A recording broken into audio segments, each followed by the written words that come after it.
हूँ कि इसकी स्थिति वैसी ही हो गई है जैसी आज की डेट में बहुत सारे नेताओं की होती है। बच्चों को अगर आप ज़्यादा से ज़्यादा समय देंगे तो बच्चों की जो मनोवृत्ति है, आप उसको करीब से जान पाएँगे। और सोच की बात है कि यदि आप बच्चे के साथ ग्रास रूट पे जाएँ और बच्चे को ये महसूस करेंगे कि आप उसके पिता हैं, तो उसकी मनोवृत्ति बदल जाती है। तो शिक्षा का व्यवसायीकरण और दूसरा माँ-बाप की ज़रूरत से ज़्यादा अपेक्षाएँ अपने बच्चों से। मेरे साथ मैं ज़मीन पे सोता हूँ, बिस्तर कभी लगाता नहीं हूँ और सवेरे 7 बजे खाना खा लेता हूँ, शाम को 5 वर्ल्ड पावर बनना है और वर्ल्ड पावर संस्कार से आएगा, वर्ल्ड पावर व्यवसाय से नहीं आएगा।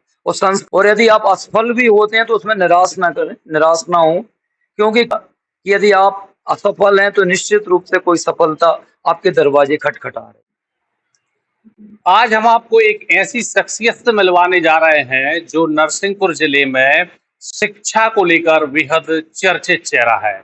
जी हाँ, जिनका समय 24 घंटे में से लगभग 15 घंटे वो बच्चों के बीच देते हैं। कम सुना होगा आपने कि शिक्षा का व्यवसाय करने वाला कोई बच्चों को, स्कूल में पढ़ने वाले बच्चों के साथ इतना समय व्यतीत करे। जी हाँ, हम बात कर रहे हैं नरसिंहपुर के संजय नेमा सर की। और आज वो हमारे साथ मौजूद हैं और उनसे जानने की कोशिश करते हैं कि आखिर इतना समय बच्चों को अगर कोई संचालक दे तो उसका असर बच्चों पर क्या पड़ता है। धन्यवाद एंड जय गणेश आप सबको।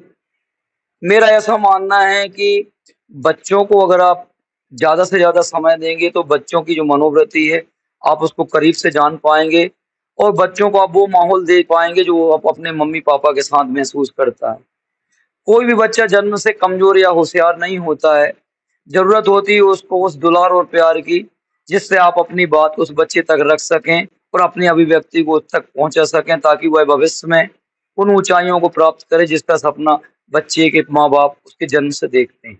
संजय सर, बहुत कम ऐसे लोग मिलते हैं, इतना बड़ा व्यवसाय अगर किसी का हो जाता है तो वो बहुत कम समय दे पाता है। एक स्तर भी मेंटेन करने की बात आती है। लेकिन आप में इतना सहजता सरलता बच्चों के साथ बैठ जाना, इसका कोई फर्क या लोगों या अन्य शिक्षण संस्थाओं में कोई असर या अन्य लोगों में आपको नहीं लगता कि आप बहुत ही सहज हैं। नहीं, ऐसा नहीं लगता, ये तो सोच-सोच की बात है। मेरा ऐसा मानना है कि यदि आप बच्चे के साथ ग्रास रूट पे जाएँ और बच्चे को ये महसूस करेंगे कि आप उसके पिता हैं, तो उसकी मनोवृत्ति बदल जाती है। और दूसरी बात, चूँकि वर्तमान परिवेश में शिक्षक और मास्टर का दायरा बहुत बच्चे का और शिक्षक का दायरा बहुत कमज़ोर होता जा रहा है। उसके 2 कारण हैं, एक तो शिक्षा का व्यवसायीकरण और दूसरा माँ-बाप की ज़रूरत से ज़्यादा अपेक्षाएँ अपने बच्चों से। मेरे साथ ऐसा कुछ भी नहीं है। मैं ज़मीन पे सोता हूँ, बिस्तर कभी लगाता नहीं हूँ और सवेरे 7 बजे खाना खा लेता हूँ, शाम को 5 बजे। तो मेरे ऐसे कोई एक्सपेक्टेशन नहीं, बस ये है कि मैं जब इस ज़िंदगी से जाऊँ, तो बच्चे मुझे याद करें कि ये मेरा ईमानदार मास्टर था और मेरे माँ-बाप ने भी मुझे ये संस्कार दिए हैं और मैं कोशिश करता हूँ कि अपने ज़िले के लिए, मध्य प्रदेश के लिए और से देश के लिए, इन सारी चीज़ों को रखूँ, जो ज़रूरत है इस समय भारत की, क्योंकि हमें वर्ल्ड पावर बनना है और वर्ल्ड पावर संस्कार से आएगा, वर्ल्ड पावर व्यवसाय से नहीं आएगा और संस्कार पैदा होंगे शिक्षा से और शिक्षा पैदा होगी अच्छे शिक्षकों से। अब बात संस्कार की आई है शिक्षा के साथ, तो कितना जरूरी है शिक्षा के साथ संस्कारों का होना। और वर्तमान में चूंकि आप भी शिक्षा का व्यवसाय कर रहे हैं, तो वर्तमान में शिक्षा के साथ संस्कार देना कितना मुश्किल काम हो चला है। सर, एक्चुअल में आजकल शिक्षा के साथ जो एक व्यवसाय शब्द जुड़ गया है ना, तो मैं ये समझता हूँ कि इसकी स्थिति वैसी ही हो गई है जैसी आज की डेट में बहुत सारे नेताओं की होती है। नेता बहुत ईमानदार होते हैं, सभी लोग ऐसे नहीं होते जैसा लोग सोचते हैं।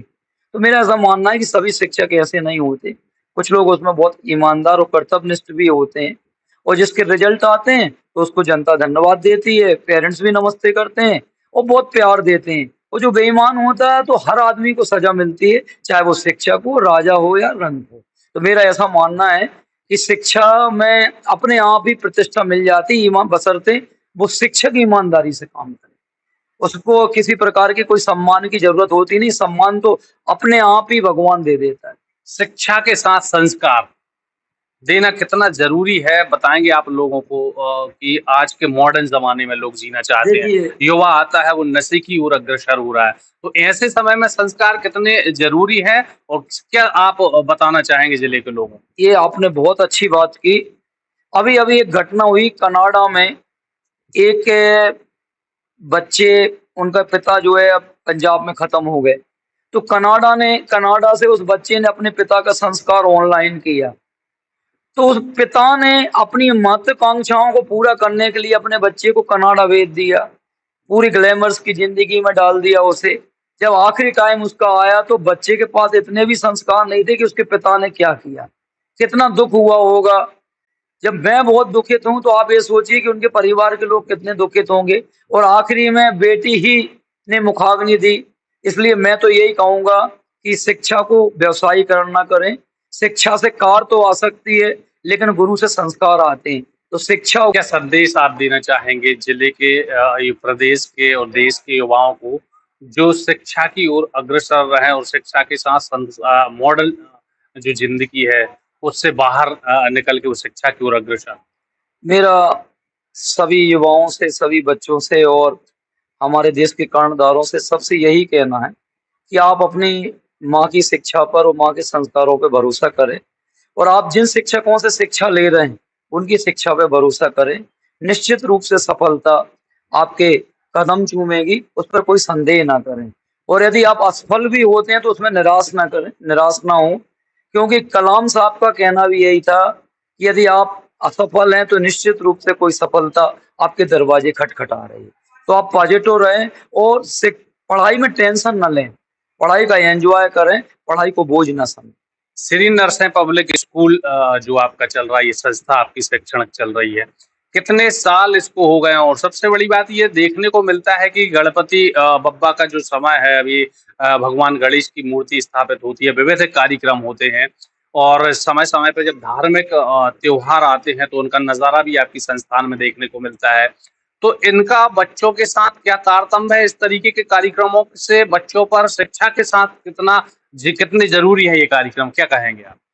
देखिए, बचपन से ही हम सारे बच्चों को बताया जाता है कि भारत में बहुत सारे धर्म के लोग रहते हैं। तो बच्चे उस बात को सुनते हैं और प्रैक्टिकली बच्चे सबसे पहले स्कूल में ही देखते हैं। तो सबसे पहले भारत के दर्शन बच्चों को उसके स्कूल में होते हैं।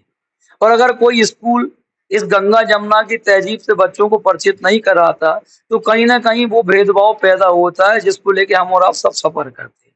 तो मेरा ऐसा मानना है कि हर शिक्षक को हमारे देश के संविधान में विश्वास करना चाहिए और बच्चों को बताना चाहिए कि हमारा देश कितनी मेहनत से सभी लोगों की, हिंदू, मुस्लिम, सिख, ईसाई, सबकी मेहनत से यहाँ तक आया है। तो इस माध्यम से हम सब लोग, ऐसा नहीं कि बप्पा का त्योहार होता है, सारे त्योहार स्कूल में उतने ही धूमधाम और शिद्दत से मनाए जाते हैं जैसा हमारे देश में चलता है। बहुत सारे बच्चे ऐसे मुस्लिम जो हैं वो हमारे यहाँ अध्यक्ष हैं हमारे मंडल के और बहुत खुशी-खुशी करते हैं। तो बच्चों में ये मैसेज जाता है ना कि ये हमारे भाई हैं। तो निश्चित रूप से जो देश परेशानी से गुजरता है, तो कहीं न कहीं शिक्षा इसमें यूनिटी बनाने में एक बड़ा पुल का काम करती है और बहुत सारे ऐसे परिवारों को जोड़ती है जो जीवन तक चले आते हैं। और हमेशा लोग अलगू चौधरी, जुम्मन शेख के नाम में दोस्तों को याद करते हैं। बचपन में ऐसे स्कूल से बहुत सारे दोस्त मिलते हैं, जो वो आगे तक जीवन भर रिश्ते निभाते हैं। इसलिए त्योहारों का होना बहुत ज़रूरी है, देश के संविधान के लिए और देश की तहज़ीब और तमीज़ के लिए। श्री नरसिंह पब्लिक स्कूल जो संस्था है आपने कैसे मन में आया कि हम इस ओर जाएं और भी बिजनेस कर सकते थे आपके परिवार में अन्य बिजनेस भी हैं फिर कैसे सूझा कि एक शिक्षण संस्था की ओर आप कदम बढ़ाएं और मेरा शुरू से ही इंटरेस्ट था कि मुझे कुछ ऐसा काम करना है जिसमें कोई इन्वेस्टमेंट ना हो।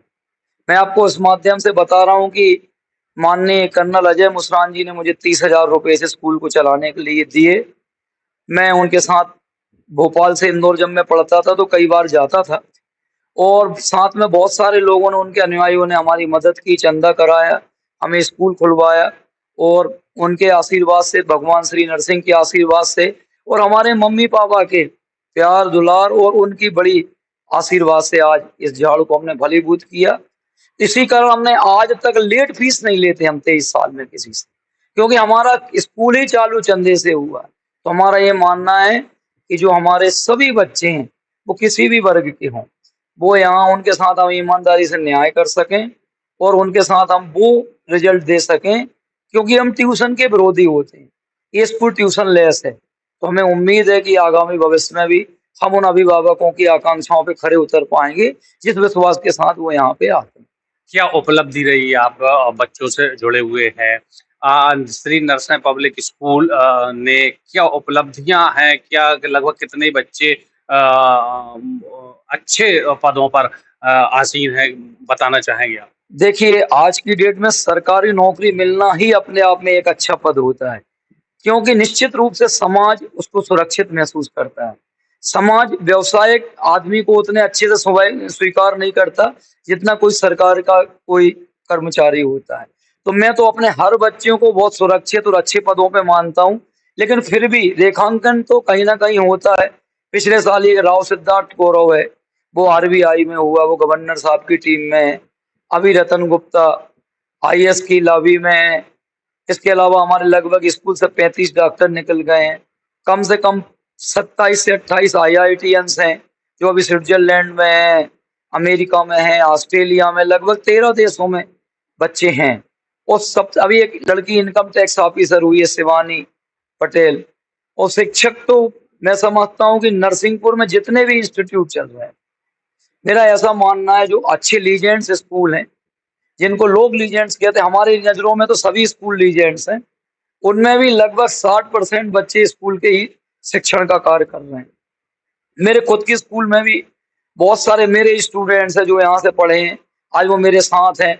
मैं बहुत फक्र महसूस करता हूँ पिता के रूप में कि मैंने उनको पढ़ाया और आज वो मेरे पूरे बच्चों को वो संस्कार दे रहे हैं जो मैंने उनको पहले दिए हैं।